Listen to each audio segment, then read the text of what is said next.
Bonjour et bienvenue dans votre émission Pyramide culturelle. Pyramide culturelle aujourd'hui reçoit un artiste musicien talentueux. Lui, c'est Kev Welbeck, un artiste qui évolue aussi au sein de notre musique congolaise. Vous allez savoir c'est qui Kev Welbeck à travers cette émission Pyramide culturelle. Je dis un grand merci à tous les abonnés qui continuent toujours à nous faire confiance. Beau s'abonner, beau s'abonner, beau s'abonner.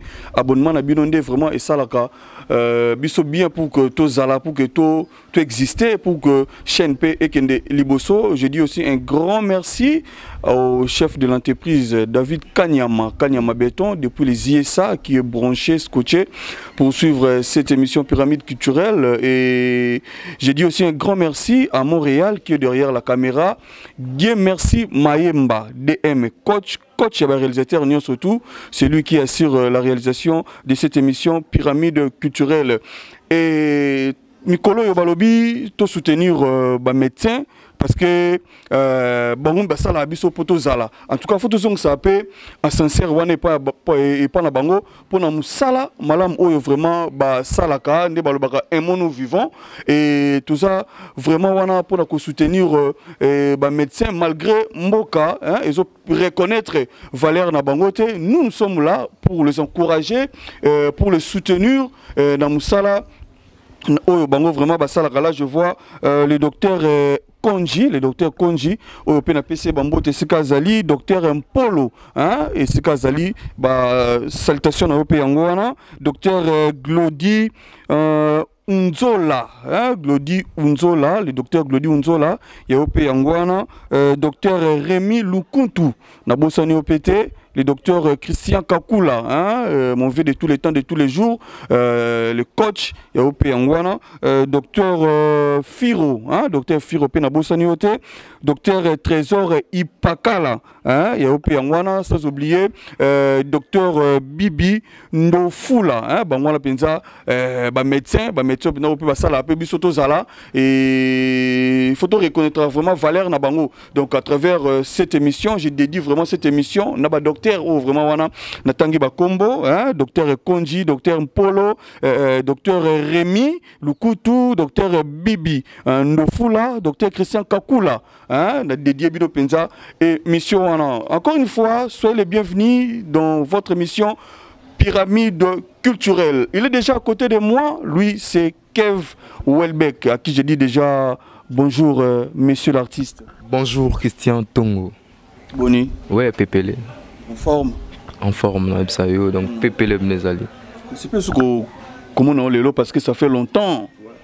Ça fait longtemps depuis. Et c'est quand on est là, on a quartier 1. Donc si les lots, ça fait déjà vraiment un temps. Si gars aux alara wana betara concert, si gars tokutana na concert, na pas batisi wa watalo tokutana na moi wabani na nini mo boye moi terrasse moko boye tu vois donc c'est tokutana na place à boulot ngana yo.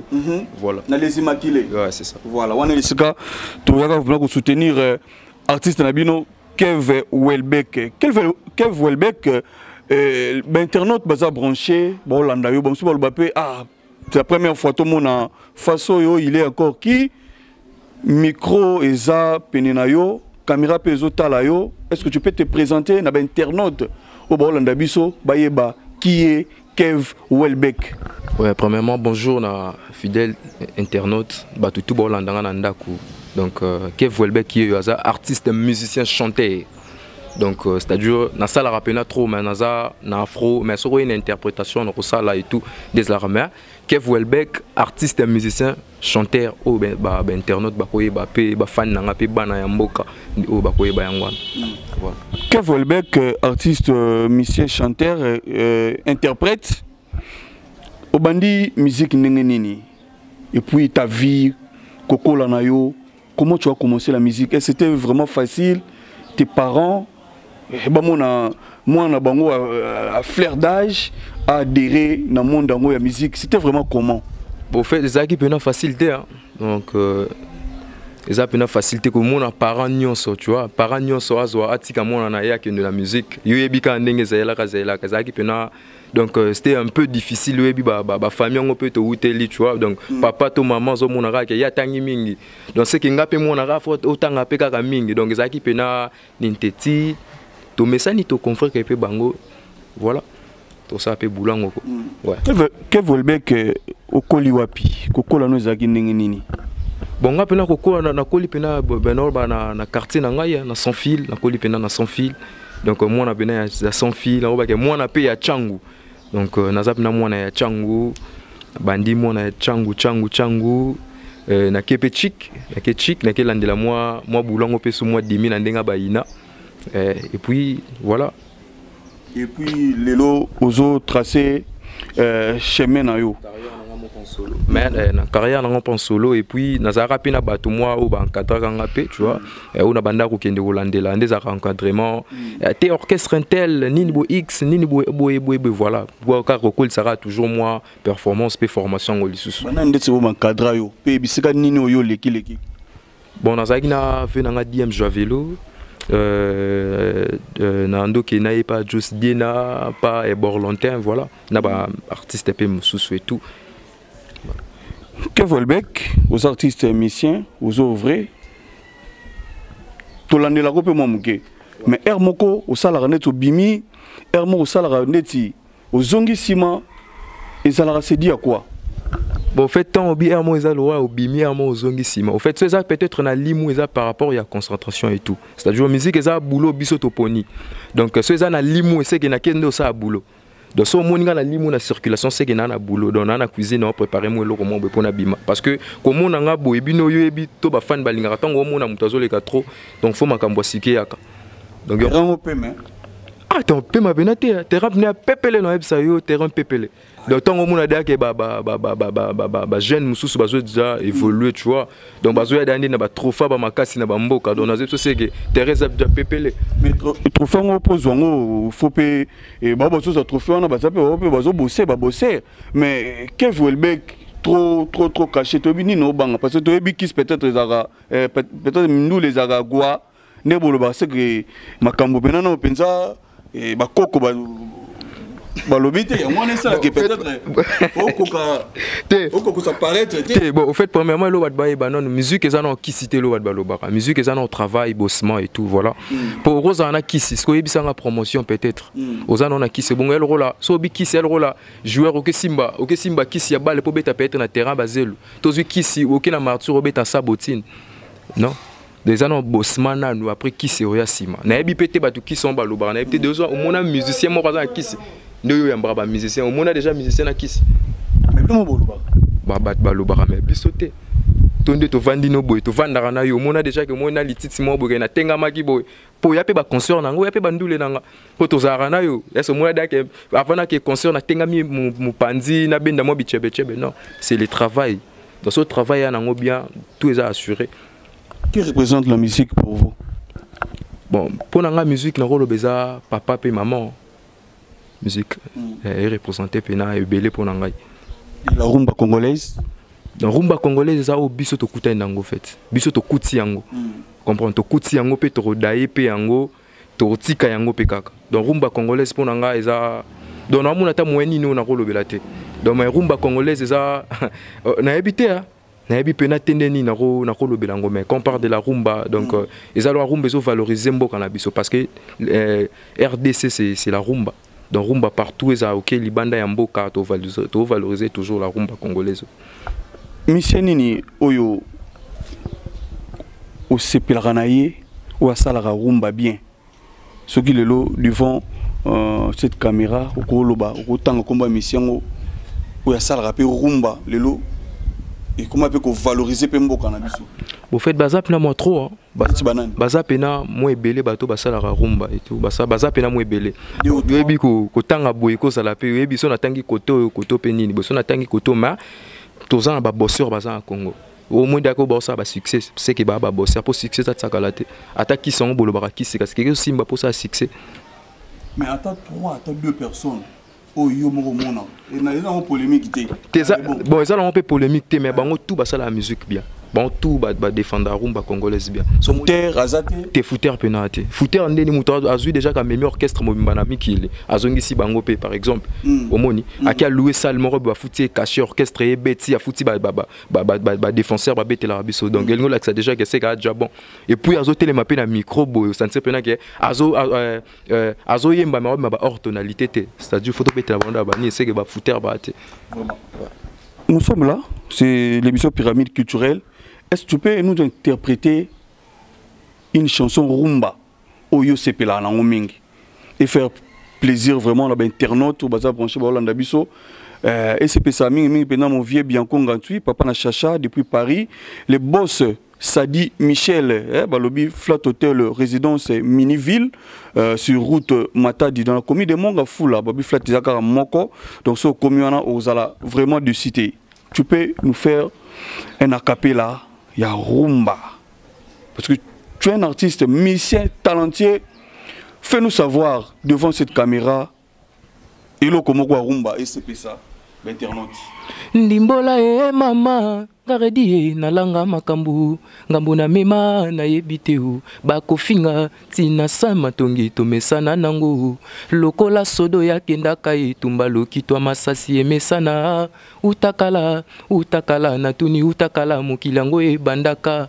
na masumu to lelo eleki banani balingi balekisela ngai tango oya nga tango ezali précieux bakoloba bakofinga pona boma nzoto yanga nzoto eza se mokolo liwa ekoya na yebi te o nalengela mwa tango nzamba apesinga natuni ye nga natuni bato ya mboka oyo babanda mosao liboso na nga baloba pona yeba mato ye kosala pasi yeye o mamu mingi mongu naza pembeni na yo akoli yo lokola mpuku mabe bakosala na moninga pene ndakisa na yango zala ekenge pona nzelo yo kotambola ka voilà. Redi Amisi pourquoi au sali choix mbara nzembo ya Redi Amisi au fait on sali choix yemba nzembo ya Koko Redi Amisi eza muto na yoka trop mais na zo rapena temps pena na yoka trop na carrière na nga tine na kola na yoka trop parce que bango bazalo bango babandi rumbango rumbe zalo oyo banango monsieur Moabi le tissu là ça dure il suffit ka yo tonga ka ande yo moneli bango bazalo papa mo ba rumba wana tandenge nini esila raté esila raté bon ça pona nga na ko ba pas za pays idole ça pays idole papa Redi donc na yo karaye donc et à mon de toke na biso na ba afro boy to se référera trop na wana elo wana papa Redi sala boy voilà et on moni na sali na linga et moi trop voilà Kev Welbeck oyebi Pati Pacheko voilà bi Pati Pacheko na yebi inspira nini to nini oyo zo epa ya Pati Pacheko Pati Pacheko na lela effort ça dure inspirant le rôle ba sa façon na ye donc na mona pona nga na mona ega un peu moi ça donc pour nga donc dans sa façon na moni ata na otala e boy bon vérité na kolo ba non na mona boyete papa Pati boyete au fait tu non na mona été vérité pena yango na mena ba internet na mona ka papa Pati et tout na bandola depuis bo mwana ota na landa donc na sepela na eka façon na mais non na zwa pena que chance wana te que na moni papa Pati boy mais ouais alors tu fais encore un acapella il y a recours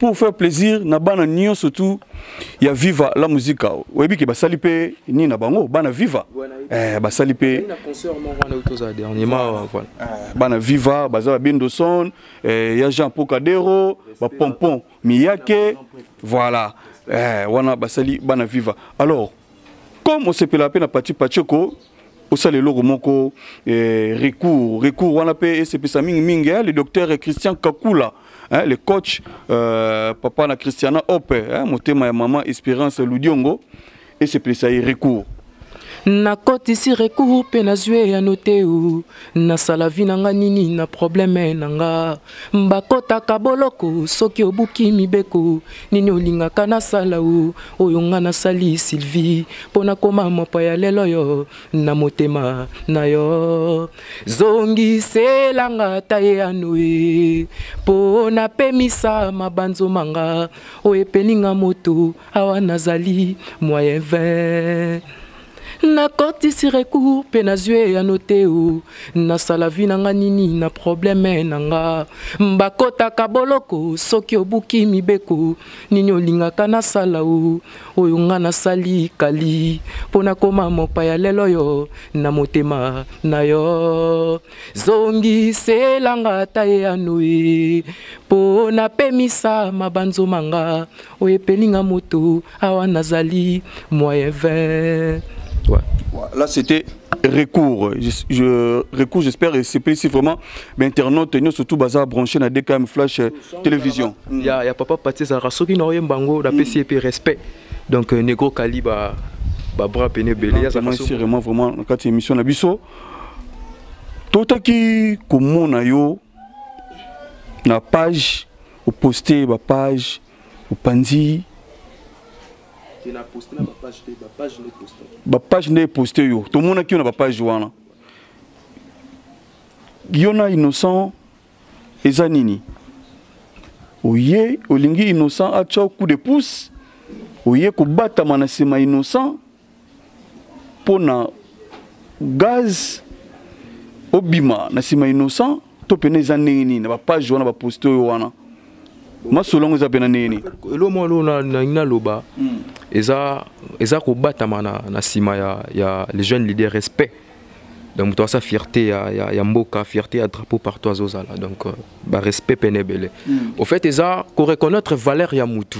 Eza te rosé les publicités au fait. Na reconnaître valeur na ngai lo nga na sali eza pona ebisa batu que ko ebisa batu eza nini. So moni mutu moko asali marambo eza bien pour à défendre Congo. Comprendre dans le sens que l'écolo peut être il y a elo comme Razu par exemple au trophée néwana à bête centrale Afrique et quand tu na palmarès il y a nini un jour ceux qui na boti moana so ba batia peut-être eh nana ngazora trophée na 2022 boy bon ça innocence bon ça wana donc ezaka que na PCK ba coup de pouce mais est-ce que biso na Kinshasa na mboka biso to comment confondre le romoko na biso o reconnaître valeur ya mutu donc so na reconnaître tellement na reconnaître valeur na ye c'est que na zana na sima po pesa ba coup de pouce non azaka mona mboka alors ça mamba bien to pousser donc yo valoriser mboka to betele maboko so alors ça mamba bien to salango est-ce que yo mona sali ba bêtise so sali ba bêtise to salango te vu que sali makambu eza ya bien au fait ndikambo lobi na mona ba message peut trop au côté la ngai oh boye na ebsaka ba no bité to reconnaître valeur peu importe so batu ba loba te mutu so sali lo bien yo nga pe na tout na batu est-ce que boyelinga mutu mo razu trophée na boy ko sala bon drôle. Boelinga mutu moko qui a joué le comment quelconque pour na qu'une na Congo et comme bongo au fait mutaroza la joué trophée na biso tanto ya na ka ke to ti wani no na wa bloa ba le kuta wana te yo le kuta yo pe le kazo trophée ngo asiti so ya joué le kuta yo pe le kata na mo elo romper le kuta wana to c'est là yo pe vu que to zo mona to le kata to pese ka ba coup de pouce mais maître jeunesse wana ti yo ebite ti o mona personne par exemple personne a lobby que si to lai to la muki boye peut être une élection comme ministre à jeunesse bino bo mona ngoza mabe kasi na bino bo mona mabe pa na ngako no sepela sou makasi ya lo lai lo ke batinga ministre à jeunesse et ko so na nini parce que to lai to la muki batie inonce le jeune leader que ministre à jeunesse na biso pour kanga date peut être na biso le kola ko la muka ba ko tsa epé ministre à jeunesse bah oui hein, ça peut possible ça possible ça possible alors ça marambo bien azo rééduquer sous des arts jeunesse azo pesa sous ba conseil à kitoko azo l'accès biso sous to bosser les sous moni si quoi ça mon mboka to ça ni to pesa ka ba coup de pouce na artiste baza ebele ba jeune leader pe ba jeune o pe bazo o pe tout monde lelo ba Gez Fabulous Bazali ba Gez Mawete Bazali ba Robino Mundibu Papa Chic Bazali au cas que pesa bango coup de pouce te pourquoi kaka innocent bango pe bazabe artiste ya mboka na yo pe bango bazui ba trophée bazwa trophée te na biso ki bazui na ebité soki bazui na sala yango donc bango baza ba trophée moko te na ebité soki bazui ba trophée parce que là lobelo est-ce que bon so memi na point no ba que bon vu que innocent bazui azui trophée est-ce que y a za belge toi américain toi français asaka congolais aka muna biso te bon peso bazongo to salango vu que non to moni peut être trophée te so trophée yé to za wana pour no salango so keza so trophée za to salango so ezate to sata ouais so eza tosala yango yo oza na bango so oza na bato baza na tosala na base boye kuna nasali kuna bapolo na ye lisusu ya inosbi le jeune leader bapolo kuna osala napesi yango nde gratuit c'est-à-dire to nasala yango na mbongo te elingo bateka o nini boye te moto asali makambo ya bien to pousser kaka ti moto asali makambo ya bien to nasali bapolo ku yo kuto mona ba banderole bapolo ku teza mais ce qu'on a na on a disposition que ya ofele et na lobaki que bato boza posa pe ba ke yamba na kati aéroport na ko disposer ba voiture e kozala wana. Donc ba banderole yo che wana ba polo beti sona olingo lo bezana ba propre fond na yo moko propre fond na ngati. Ouais. Ba biso moni mona so vimba na nzungu seki mama na azana se peut-être ka yeka te ka mutu asimbi makambo te ezaka que premièrement faut ça non entourager ça non bien en fait. Entourage ça bien entourage rose appelle ba master bana bon l'arte mais ba pesoka ba ida bien so nganza ba pesanga mo ba ide wana ke ba pesanga mo chance wana na lona ba Dani Bes yo mo benga bi star ngana chaîne de rage na ko ya pe na ko mpe pitbull na lona na ba Samuel Ngala si respect ye pena ça rapina so ben trop so pena moi au moins pena 25 minutes ka yo so la jusqu'à ya conseil au fait conseil na bango lo ba comprendre raté moni conseil ya mutazo pesa l'équipe déjà na mbongo Christian Tongo moni soko zui déjà au reposter nga vous comprenez au reposter l'équipe déjà na mbongo yo pesingai parce que nga na artiste na za na besoin ya promotion donc innocent mutako mi ko poster yo na ba page na ba reposter nga na page ya Inosbi pour na donc parce que yo ngo memorandin but na sela ki Inosbi na esa ke félicitations pour na trophée na yazo ki ya Bex Central en Afrique amona ki yango ouais amoni busoli na pe déjà amoni bon kusola bon amoni ouais amoni d'autant au monde que mutamoni c'est que d'abord connaître c'est une relation ya bino mibale qui non nini oh équipe asa jeune cool là oh ministre de jeunesse asa cool sur la bna pepele cool yo peso salon au mona ba reposter so salon ka ku siko o te attaquer au mona pamba moya le mbizate dans la minute yo to ba ke yo o komi na ona Afro Congo o tiki mambo na yo o komi na mambo innocent c'est ça te na bibia ngai Welbeck o komi na Afro te ça son faire comprendre bato ngai Welbeck na reconnaître kaka sa valeur na reconnaître valeur na ye tant que musicien na reconnaître valeur na ye ko reconnaître valeur ya artiste ça te que na lieu publicité te na reconnaître valeur na ye azo défendre mboka donc ça dure trophée wana zo valoriser un jour so na boti mwana on défendre mboka basé belé on peut défendre mboka poni to tseki bongo pe kuna peka ndeti basé belé na bi ngala défendre ba muto azui trophée et tout bongo pe bazo sala yango ngelo e pesa nota ngapi na za jeune no na za jeune komuna ke jeune moko boy vous comprenez komuna ke jeune moko boy parce que si je me trompe pas Zara leader en 2010 je crois non je crois Zara déjà leader en 2010 comprendre parce que leader en 2010 ou en 2010 nga ba chike belé na tanga ye belé il est déjà azaka déjà musical nga na sala ngote ke pona polémique na sala ngo boete pte nga na pesi ka ba valeur na nga na pousser ka akesu liboso ça du trophée o ya zuwana asala ngo susu asala ngo moi na so akesu par exemple la boti moi na ke vacances na Amérique ou na ba uti mboka ba Inosbi c'est ça ouais voilà de ngelo na pousse yango na kaka yo poko bunda ni pe ba base na pe moko pa ko zape na mwana ke Amérique States kuna boye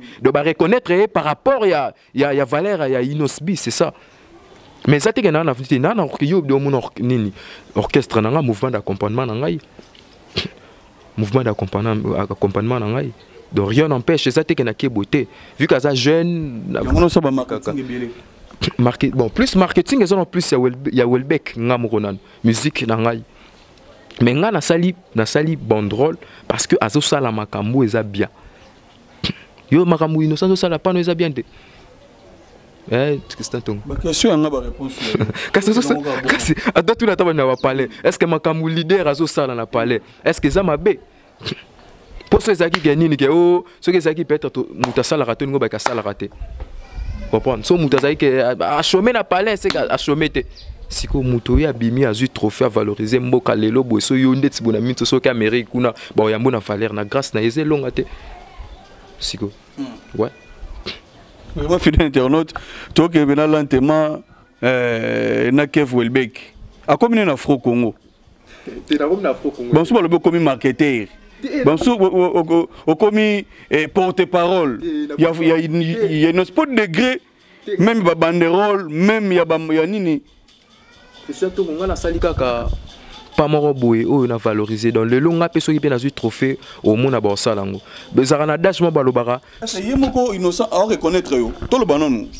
À reconnaître. Reconnaître to ba zu da ba reposter, c'est que ba reconnaître yo.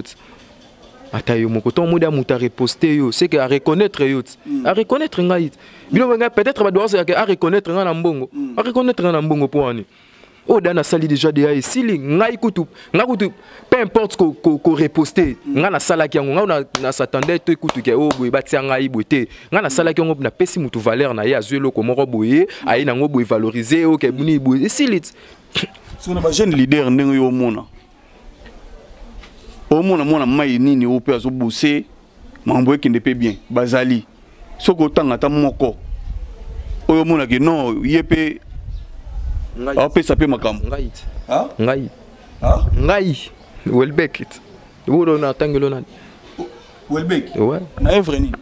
Ah ba evre c'est belé. Juliane zawana na suna cuisine na zebso na beta 7 ep mo bu wana na zebso ne za la somme. Eza somme. Na zebso eza somme. Kasi yo bina tanga par yet. Na tsinga mogot. Guess mawete.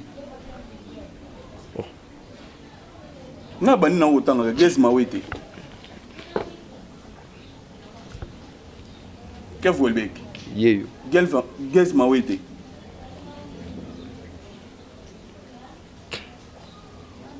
Nakupenda Juliana, la reine de ma life, bolingwa motema ye.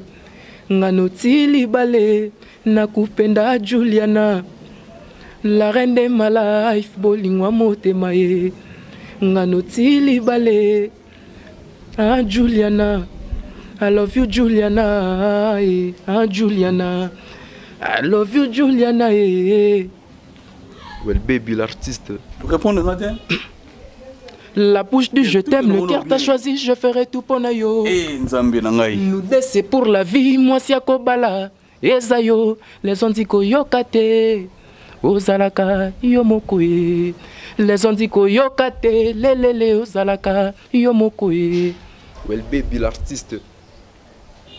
Moto. Mais tu sais au répondre matin, tu fais que chanter. Tu n'as bandé na tout qui déjà dit. Eh. Na tout qui déjà. O yebi ou pas. Nani wana. Qu'est-ce mawete. Kev Welbeck.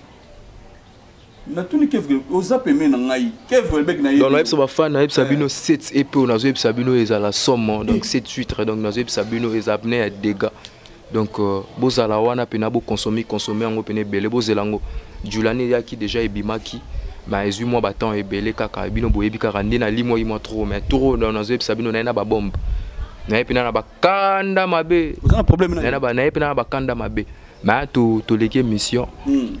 O wana sko izasko que Christian Tongo na sur émission ba yamba biso lisusu. Et en de plus au lieu to salra ba au lieu to belé liboso. Voilà. Ah. Bon. Guess Fabulous reste. Pour one boy. Comment on appelle Guess Fabulous au sala?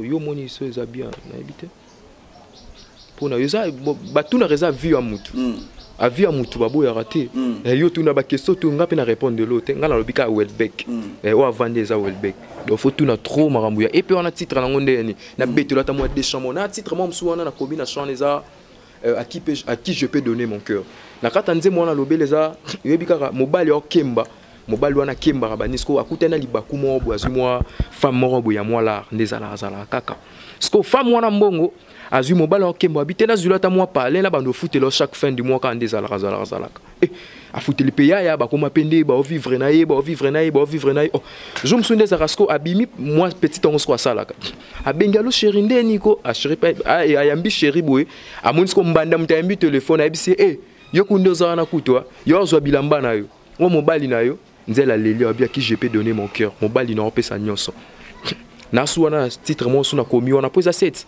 mais musu suana bo mo po ba titre na nguza na makasi ba point phare so pesa ngo santi mutu pa ko yibango et musu eza amour océan donc ça dure amour océan eza bo vandi trop na chérie des ala kaka bo vanda na bo sali ba né belé quand des vous avez peut-être bo sali peut-être 8 ans non parrainé on les single les albums te wana eza épée na nga ngamo kaka so ba maison en scène so ba za ba yet na episode peneza somo. Pourquoi pas innocent à parrainer? Yo tseka yeponi. Bon ba mission musu bazate. Non. Na poni na nga inosbi. Problème ezate sokuto nini bona et ça ro pepele pet. Bona boyata. Na boyate. To pesa na ka ba mayelet. Mais problème. Et c'est quoi alors ton projet? Ouais, projet na ngeza na bimsa ba 4 EP na biso na studio. Ba 4 EP soki wana nde bimi donc projet na minute opena na ngonde yangwana yango nataki ba stop pena moi trop mikolo donc soki wana nde bimi ale na komisko trop actif bandule ndo banda ko ya banini mais mikolo ezaka ke yo ba chombo mutako bengo betisa mariage na ye mutu nini bwa yo betisa nini na ye betisa mariage wana beta pena ba mariage ba bengo pe na paquet pe yango ba pesi pe l'art ba bengisi pe yangwana na si c'est le moment li solo wana parce qu'on a amour océan wana to on te zoom prochainement. Et à toi bête non. À toi bête parce que na projet na yo pour côté na yo Afro Congo. Et ça projet na ya Welbeck. Parce que bisco liso est-ce que ça se dire bo vivre na trop. S'il te plaît s'il ça na yo soka mo bagu na. To bête ma solo wana. Tant to mon ngo siko sur terrain. Te pour la to bête ma solo.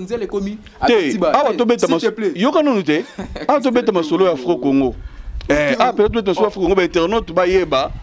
Yo adhésion na yo na Afro Congo parce que balobi kuno kende ko diembela yango to beta masolongo ya Afro Congo diembela tena diembela ndeni boy bango parce que ba confinga sibino bien Christian Tongo tout tangat yo na bi est-ce que ko reconnaître valeur ya muto sali publicité nga kuna s'attendait te ke ba ko reposter nga pe na ba page nga na s'attendait ke ngote nga na sali arc de chance sali bon charité ba lobara ba catholique o sali ba polo o sali ba banderole so ba reconnaître ba ngote kasi et ça peut problème tigre ba ngone ba tigresse ba tigre ba tigre so ba reconnaître ba ngote faut ba tigre faut ba ndimi ba tigre ba ndimi ba so mo da muta ba reposter bon c'est ba ndimi oti et ça déjà considération ça déjà koleka déjà mbongo parce que ba tu ba zela pour ba reconnaître nga ba zela ke ba sabino ke te ba pesi Welbeck voiture moko boy te nga tap atando lo ba pesi nga voiture maintenant le kanango te na TV bona loba te ba tu peut-être ba zela bongo yo sali boy nga na elo bat baye ba na zela nga elo ko monte en retour nga na salaki acte de charité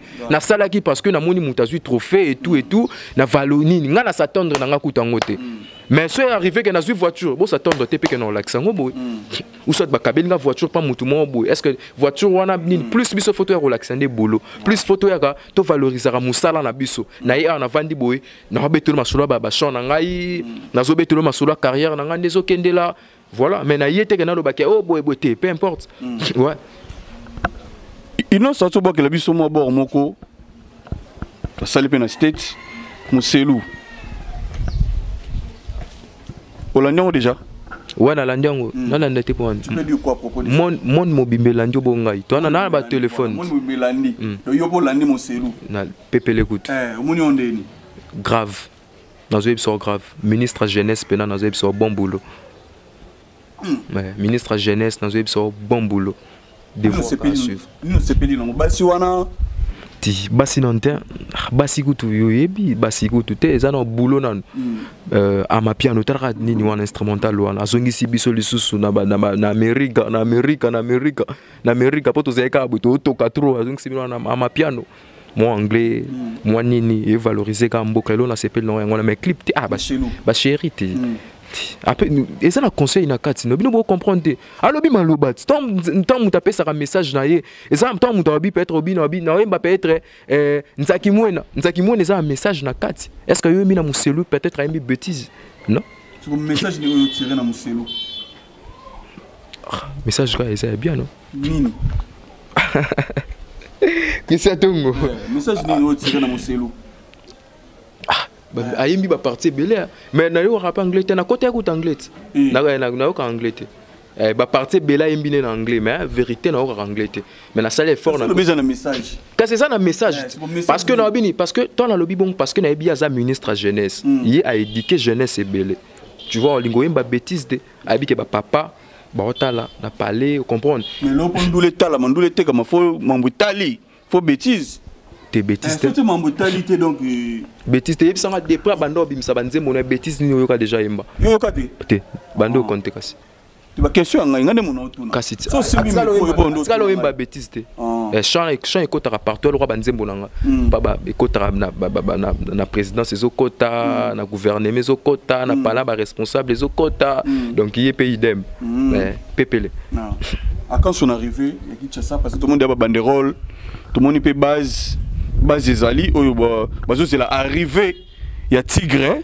Inosbi banderole ezali tout le monde ngo déjà bazo bon service banderole fidèle internaute Kinshasa eza mobilisé Kev to télémat au sein que banderole alors Kinshasa eza mobilisé balobi base il y a Kev Welbeck pour soutenir l'arrivée il y a tout pour ça na boy tout pour ça maintenant pour tout le monde a bien banderole voilà c'est ça donc ça c'est l'artiste Kev Welbeck souhaite un bon retour au pays à l'artiste Inosbi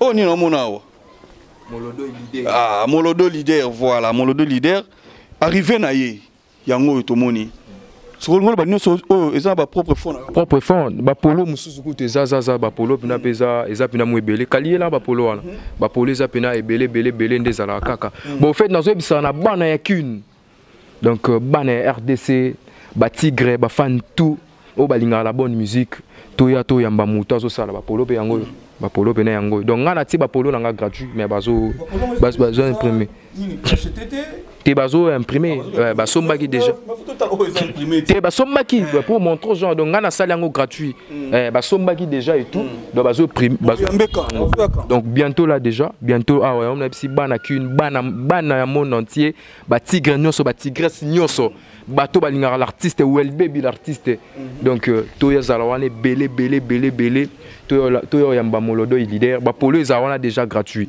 donc so komelinga na page na ngai Instagram Kev Welbeck 00D Kev Welbeck 00D na page officielle na ngai Facebook Kev Welbeck donc bomona bo contacter kaka ba trop comme la bino pour bozwa ba polo et puis tout ça ba disposition pour na mamba ba voiture et tout voilà mais na zapi na molobeli nanga biso tout monika ba jeune ba koko baza te biso tout tora ba jeune ba koko baza te na habite ba surtout na sima fro Congo te na sima bato ba osama mbo bien de toi na sima na bango so reposa muto osama mbo bien to soutenir muto osama mbo bien ministre jeunesse les jeunes leaders molobeli na habite lo bako wa merci d'abord pour la parole qui ça konde babi o ya na bosani mikili Christian Tongo bisinga poto tande na lembia qui ça tongo non si mikili donc tout ya Turquie tina ka Turquie par rapport na landela ba makambu do ba mambuza ma bien pour mystère poto bimisa weza ba kake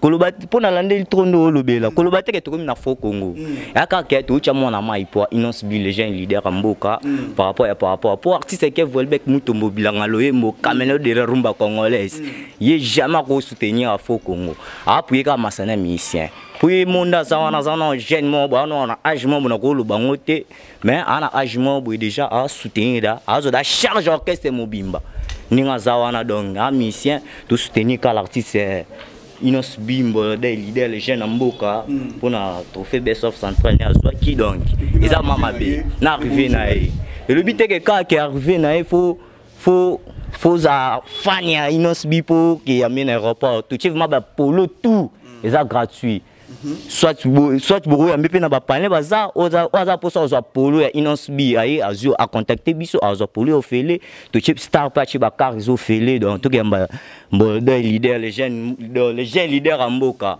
donc ils savent vraiment bien merci noko yo pe to monde pe na sima bon ya banderole bon no go lancer message na yo propos ya jeune leader inosbi. Bon, merci vraiment pour la parole. Merci vraiment pour la parole. Nous sommes à base des artistes Kev Welbeck. Nous soutenir quand les jeunes leaders inosbi. Ils n'ont pas une charge à maman Moutim, ta Simbi, jeunesse Nabiso et Touro, et à un moment qui a tout ça, les moins banérol, tout ça, les bapolo, tout ça, les femmes, maman Mouébeli, tout ces bakar, et Zawana, tout qui y a un aéroport, c'est arrivé, naé, maman Mouné, tout yango, ou Monika Rayumo, Zomona déjà, Nitilo Loba. Maramou déjà yango. Molodo leader.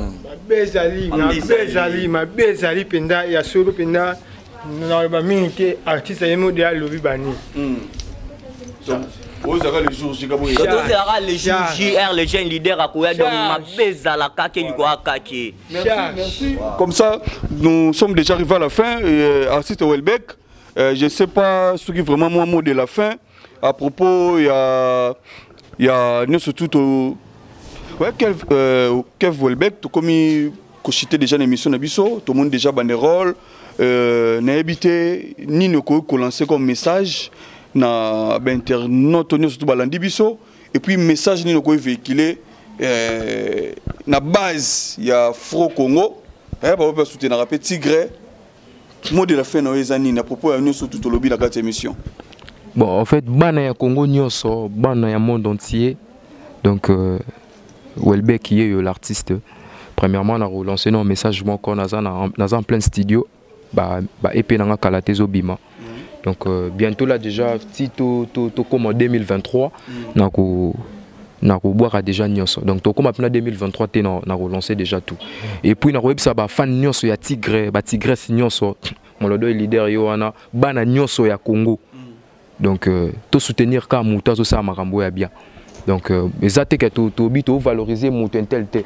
C'est-à-dire so exacte que muta sali pe bien les jeunes leaders to mutum soupe o azali quelconque to soki to moni yango to rosala yango. Donc to exacte que po to bi que boé boété so to moni yango to sala yango. Voilà, c'est ça. Je sais pas, dédicace. Ouais bah na baton su balandi yo. Ouais bah dédicace ngai na pespena na Michael Kianfou les forestiers. Donc bambote pene belé respect l'ingénieur. Na pesi bambote na Fallon Keta, Rachel Mujinga, na Ritz Moubia et Jérémy Bola. Et na pesi mbote sous na Bourgeon Humble Gucci et na Bossanité Samuel. Donc Samuel Magombe puis na Bossanité na Super du marketing. T'as joué pena Zaza wana pena. So ga zawana donc yazalaka songa na lancer na oyanga na Instagram to na page danga directement zwaka. Donc Moïse Badi bangale DG respect. Welbeck yo na pesi mbote na Chadra Katako na Chansarna di Mariam Ngalangala et voilà Moshi li passe à Flexible Ngenge les millionnaires en culotte na Bossani Sunen Orly Malvé Vital Bachia donc les coordonnateurs donc Yohana pena les coordonnateurs il y a bien l'opérationnel na Bossante Paulo Mouela 244 donc bon séjour à Kinshasa et Anderson Wakanda. Donc voilà Kingston, Dorcia Moulanga, Motesuna, Negro Kali,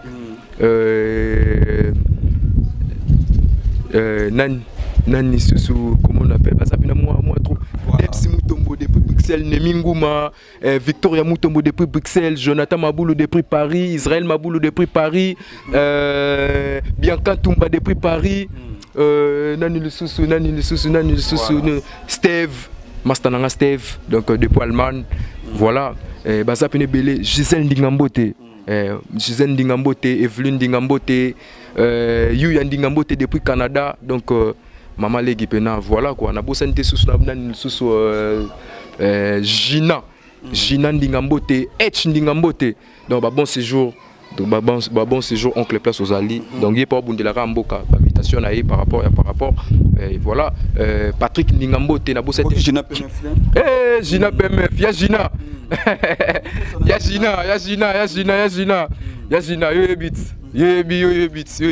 Zara ba jeune trop ça courage car on peut ça continue toujours à force et na monaki aux ad na qu'une na habite au Kangamali sous Christian Tongo paye yo ebika to sala ngoka par rapport de tout ça là qui voilà baza pena moi et belé ba Alphonse Bazali don na zapena na ba Van Boss ba John Vunzi John Vuz Wesley na zalo la ba Marcel Lushimba donc ba bureau zapena costaud na ba Freddy Mopinda ba Master tout ya Changu ba il y a tout, il y a son fil, bah, diaspora.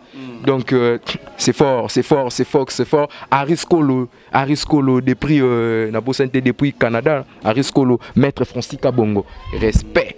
Maître Francis Kabongo, on a PCP, salutation, on a l'idée, on a bino Massine, Massine à voir, Maître Francis Kabongo, Motema, Madame Martini, Martini Kabongo, on a pensé porte dans la effacique, tout, bala pensé pas Maître Francis Kabongo, l'épouse du maître, Martini Kabongo. Chadra Katako, joyeux anniversaire. Chadra Katako, on a bien dans le Mbaba Champagne. Chadra Katako, Samuel Ngalassi, des coachs Bazali. Donc, nous avons la base, nous avons solide. Donc, nous avons solide. Ok, numéro de téléphone, vous contacter. Ouais, numéro, il y a manager Eza. Manager, numéro Eza plus 243, si je ne me trompe pas. 82, 72, 91, 225. Plus 243. 82 72 91 225 c'est le numéro ya manager mais sur contacter sur Instagram nanga Kev Welbeck 002 page officielle Twitter Snap etc. aux Zwangai mbala moko Welbeck l'artiste voilà rendez-vous aéroport pour nous rendez-vous zaka c'est moko bana pe na bengi bana monde entier zaka bati grete zateka ke il faut za la fin na mutentelte boya to soutenir muta so ça maramba bien bino peso pe mutu na bino pa ngambu pa za sali maramba bien Welbeck ko délégué délégation tangu na sali ba polo ta boulé siko donc ministre jeunesse ba bon séjour place Hollande biso ba bon séjour ta la sous parents les featuring pe na maré bo beta na bino pepele po ani tête star amunene maman la bango pepele yé pepele landela pe ba bilo rango rebochu le respect. Ouais, Rebochu. Ouais, na yoka kiango. Ouais, ils ont 1 million de vues. Les enfants jouent. So mon yoka na landa kiango. Na landa kiango. Ça ma baby. Respect. Réel plaisir ya koyamba yo. Pepele. To kabona biso prochainement to zoyo pour que to betela ba soso ke lambango et lamba ma bien. Comme ça prochainement, merci, la beau santé Didier Lota, la bière de luxe. Voilà. Qui commence bien, finit bien, fidèle internaute. C'est un réel plaisir pour moi de recevoir un artiste musicien talentueux pour découvrir Kev Welbeck. En tout cas, l'internaute, Matoyi, vraiment chance, c'est pour ça les logos moko. Il y a bien opération à soutenir Inosbi Tigre, les jeunes leaders, Oyo Bomoni, à se préparer, arriver naïe. Et ça, c'est vraiment plaisir comme on a Congolais à soutenir Ndekoneka Congolais. Donc, Boinde Bende Tozo Linga. Et merci, Nabon, vraiment, prêtez vraiment attention à Bango pour la émission à l'élo, Netolo Bamikolo, Tozo soutenir, médecin, Balobi, bon, ça, bon, salaka, pour Bissotozala. Parce que si on a bonne santé, on va recourir vers Bango. Alors, malgré Mboka, ils ont reconnaître valeur na Bango. Nous sommes là pour nous soutenir Bango. Na Oyo Bango, vraiment, salaka là, je vois le docteur Christian Kakula, coach mauvais de tous les temps, de tous les jours, qui est branché, Wazaki branché dans l'émission Pyramide Yalelo. Je salue aussi le docteur Mpolo, docteur Mpolo, IEP, Azaki, vraiment très branché. Docteur Glody Unzola, Glody Unzola, docteur Rémi Lunkutu, docteur Firo, docteur Trésor Ipakala, sans oublier le docteur Bibi Ndofula. En tout cas, aimons-nous vivants, toujours soutenir vraiment médecin Kaka Ndengesalaka. Là, c'était moi, votre humble présentateur Christian Tongo, lieutenant de la presse, Nabosani BT. Docteur Max, Yaop, Yangoana, et puis boss Balobi, boss Mutakala, boss Mutakala, n'était Mutakala Yankolo, Mutakala, donc marché de la liberté, Balobi boss Mutakala, marché de la liberté, en tout cas, Yaop Penza, Yangoana. Tout prochainement, dans numéro Moussou, il y a pyramide culturelle. Bye bye.